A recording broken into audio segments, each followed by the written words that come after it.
How's it going? Aaron here with Safety Observations. I wanted to make a video with a cool background. So I'm up in the high Uinta Mountains in Utah. And anyway, I thought it'd be a cool background. Making this video because I wanted to address how to get to zero incidents. If you're a business owner or some kind of stakeholder, and you have injuries and illnesses or incidents in your business, and you can't get those down, I want to share how I've been able to take companies who have a high incident rate and get that down to zero in some cases, or at least almost to zero.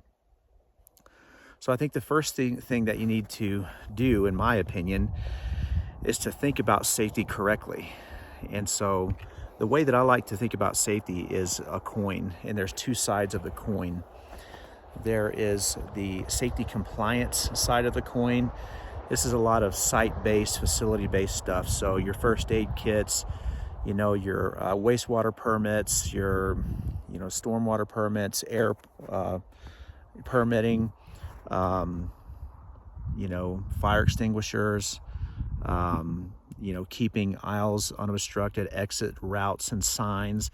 That's all safety compliance stuff. And I spent a lot of time doing that in the early years.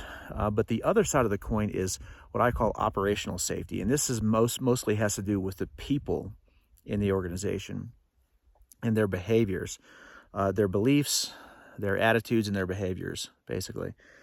And to get to zero incidents, I believe that is the side of the coin that one must focus on. The compliance stuff has its place, but if you really want to get these injuries and illnesses down, you need to address the people and the culture. So how do you do that, and what am I talking about? Well, a safety culture, I think, is you have to define what that is. I think that, and the way that you do that is you ask yourself, if you were to walk into a business or go visit a company and observe their people for a day, and let's say that they have a safety culture, what would that look like? What are the things that you would see among the people if they had a zero incident rate and they had an excellent safety culture? It's my opinion that you would see people in full PPE compliance. You wouldn't have people not wearing their stuff, basically. I think that you would also find, if you asked people, that they would be competent when it comes to safety. They would know how to identify a hazard, how to report it, and they would know the process behind what happens when they report an incident or a hazard, I'm sorry. So, if that's your definition of what a safety culture is, how do you get to that point? And so anyway, hopefully by the end of this video, I'm making sense so far, but by the end of this video, you'll have something that you can, tangible, that you can take away and apply in your business right away. So when I sat down with a specific company that I worked with about a year ago, that's exactly what we did. We tried to figure out, what is a safety culture? What do they do, right? What do the individuals in a safety culture do related to safety from day to day and week to week, month to month? And how do we track, how that safety culture is doing, or how close we are to getting to that safety culture? Like, what is the KPI the one KPI or the two KPIs that tell us, if we have one or not? And we ultimately came down to a few custom leading indicators that we decided to set up. The first one was PPE compliance. We started tracking that at the team and individual level, and we put it into a spreadsheet, tracked it every week, and raised it up on the meetings. And so that was the first thing that we decided, that we wanted to track, because we believe a safety culture cares about PPE compliance. But then we also decided that we wanted every individual in the company to submit a safety observation or a hazard that they found each month. And people did not like that at first.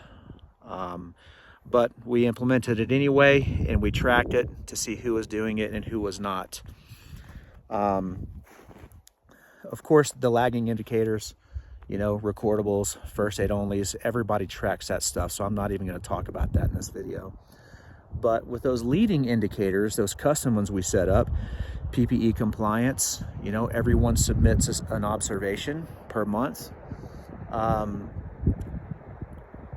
Fast forward 6 months, 8 months, we took a company of individuals who were not really doing well in any of those things. They were red across the board. And eventually we got to a point through these accountability meetings that we would hold to where everybody was basically in the green.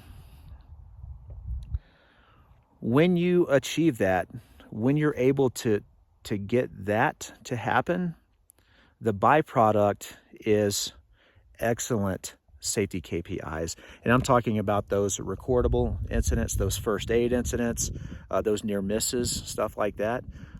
Whenever you get that change to happen, where that culture is not doing well, you know, not doing well finding those hazards and reporting them, or they're not doing well at wearing their stuff, if you just implement tracking those two things and getting every individual in the company to do well at those two things, it's a magical thing that happens. Suddenly you went from having this many incidents per year to 0 or close to it. And so anyway, I think what I'm going to do, I'm not set up for it now, but I have a spreadsheet that I use to do this, and it's been different depending on the company that I worked with, because different companies have different needs. But I want to put this spreadsheet up so you can see what I used to be able to get this to work and to get that incident count down. But if this makes sense to you, if you're interested in this, if you're a business owner, or even if you're a safety professional, you know, comment, tell me down there, so I can make sure it's worth the effort. And hopefully you enjoyed this background, this really cool, beautiful video. And anyway, I hope that helps. If you want a link to that spreadsheet, you know, let me know in the comments. I may just later on come back to this video and link it down there somewhere. So, all right, thanks, and see you in the next video.